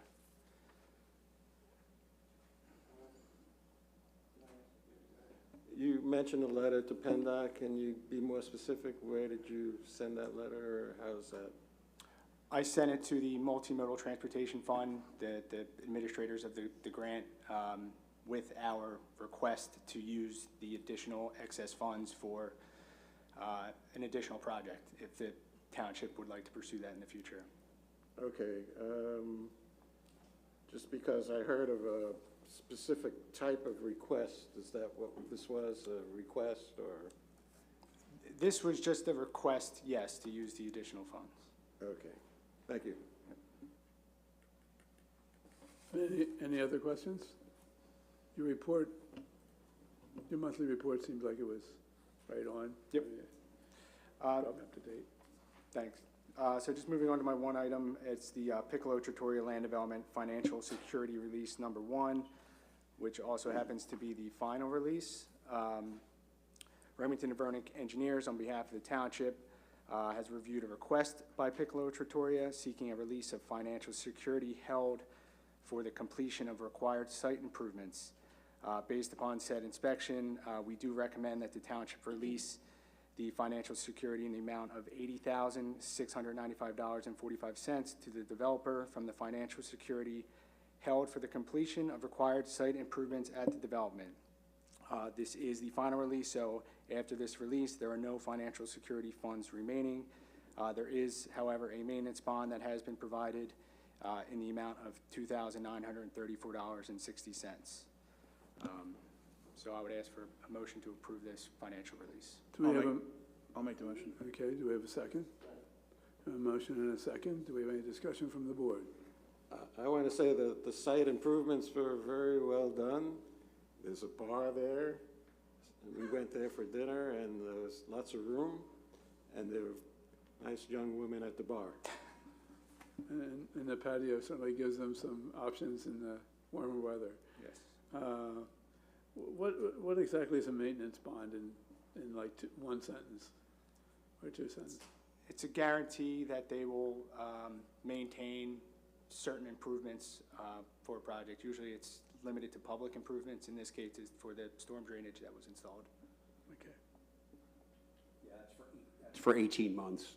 Okay. After- The time limit. Yeah, but- after they're complete, yeah. Okay. Any other comments from the board? Any from the public? Seeing none, I'll call the question. All those in favor of approving this release of the financial security release number 1 for Piccolo, say aye. Aye. Any opposed? Motion carries 5-0. Thank you. All right. Mr. Solicitor. Thank you, Mr. Chairman. The lone item on our report this evening is consideration by the board to send the current draft of the electric vehicle charging station joint municipal zoning ordinance amendment back to the jointure with a recommendation to advertise. The Planning Commission had reviewed this and recommended that course of action to the board. If the board's of a mind, it will be a motion to authorize sending that ordinance back to the jointure with a recommendation to advertise. Do we have a motion? Okay, thank you, Ms. Snyder. Do we have a second? I'll second. All right. So a motion and a second. Are there any discussion from the board? We've looked at this before. Any from the public? Seeing none, I'll call the question. All those in favor of sending this James E.O. ordinance back to the jointure, say aye. Aye. And motion carries 5-0. Thank you, Mr. Chairman. That concludes our report. All right, Mr. Manager. Thank you, Mr. Chairman. General fund balance this evening is $6,111,013. Plan expiration reports before the board with no action required, and this evening we have Chief Hearn to give his monthly chief's report. Evening, Chief. Good evening, sir. Good evening, board members.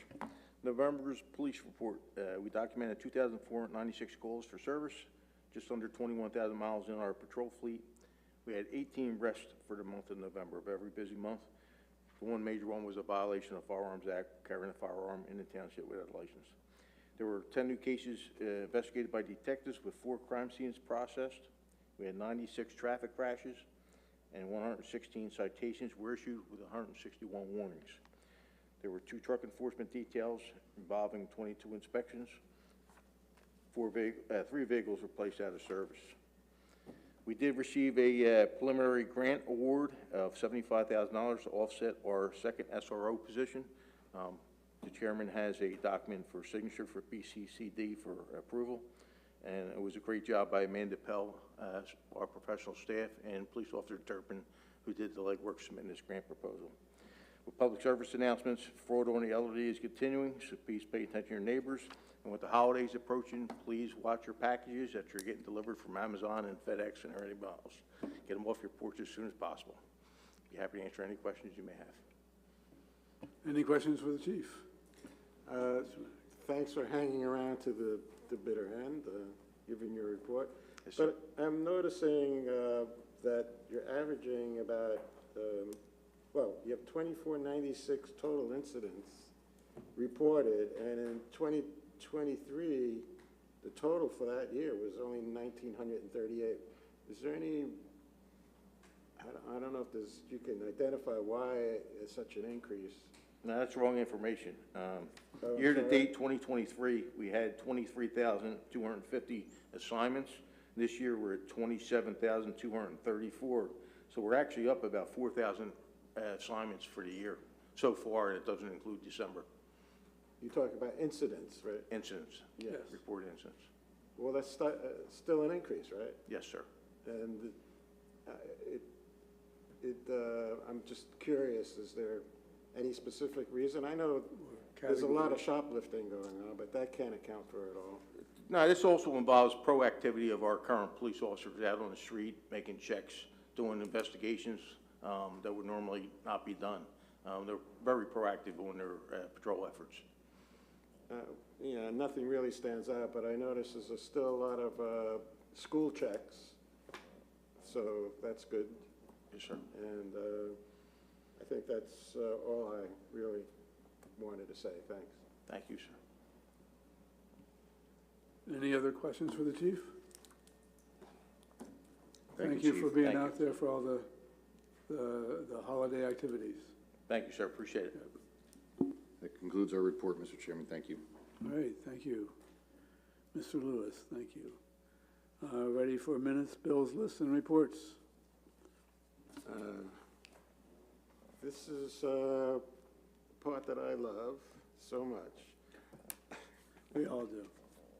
I make a motion to approve the minutes of the, I guess it's the November 26, 2024 Board of Supervisors meeting. We have a motion and a second. Any discussion from the board? Any from the public? Seeing none, I'll call the question. All those in favor of approving the minutes of the November 26th meeting, say aye. Aye. Any opposed? I'm going to abstain. Abstain.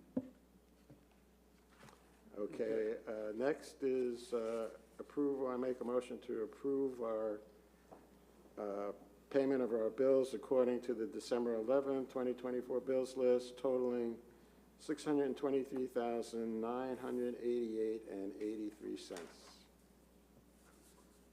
A motion and a second. We have any discussion from the board? Any discussion from the public? Seeing none, I'll call the question.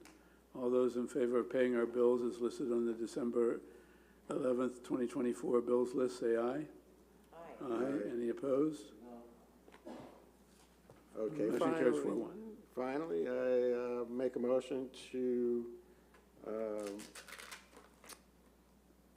okay our funds transfer of $312,990.35. A motion and a second. Any discussion from the board? Any from the public? Seeing none, I'll call the question. All those in favor of approving our interfund transfers as listed on the December 11th bills list, say aye. Aye. Aye. Any opposed? Motion carries 5-0.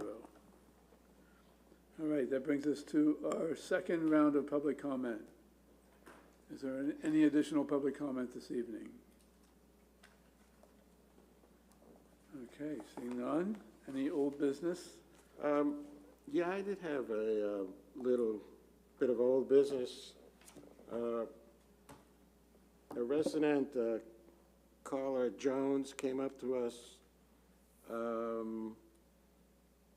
you know, back a few months ago regarding the crosswalk or intersection going to Summit Square.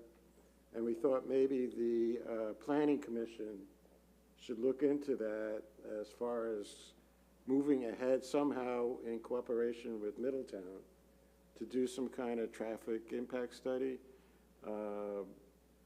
There's, you know, people maybe crossing the road over there, and there was other concerns about the traffic turning into the bypass.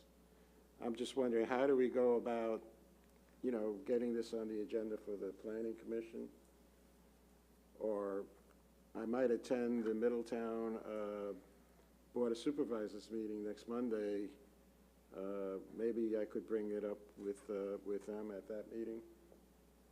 Any opinion on that?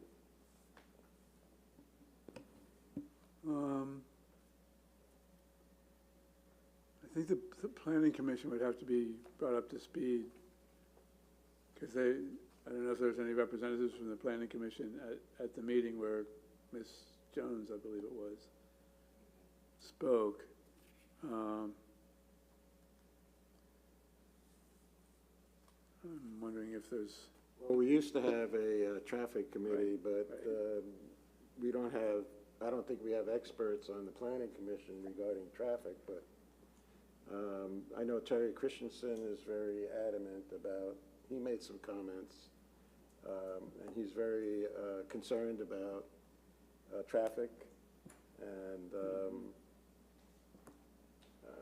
I'm just not quite sure how to proceed because Ms. Jones has emailed me and asked if there was any progress, and I just wanted to. Well, we do have her contact information. Maybe she wants to come to a planning commission meeting and present her case, and then they can decide what. So maybe that's the best procedure? Yeah, that's what I would say. Okay, thank you. And I had just a bit of old business too, that there's still time to volunteer for a committee, township committee. That the deadline was initially December 19th, but I remember from past years that we have extended that or accepted applications even past that time. The reorganization meeting is January the 6th, so it definitely need to be received. A letter of interest would have to be received by Olivia Kovenko at the township well before January 6th. But we will accept them after December 19th. So just make that offer for folks to volunteer. A number of committees have vacancies.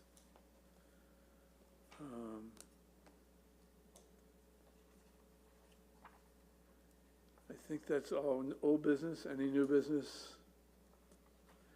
I will just mention really quickly that the jointure was interested in looking at doing some rewriting, reorganization of the zoning ordinance book. There are some costs to that because that would be a contract with the Bucks County Planning Commission. We kind of asked them to slow down with that process so we could contact other board members, and I don't have any special presentation to hand out to anyone or give. And once we do, I think we can move ahead, but we were just wanted to slow them down a little bit in terms of, do we want to do that? And so we present the facts at a future meeting.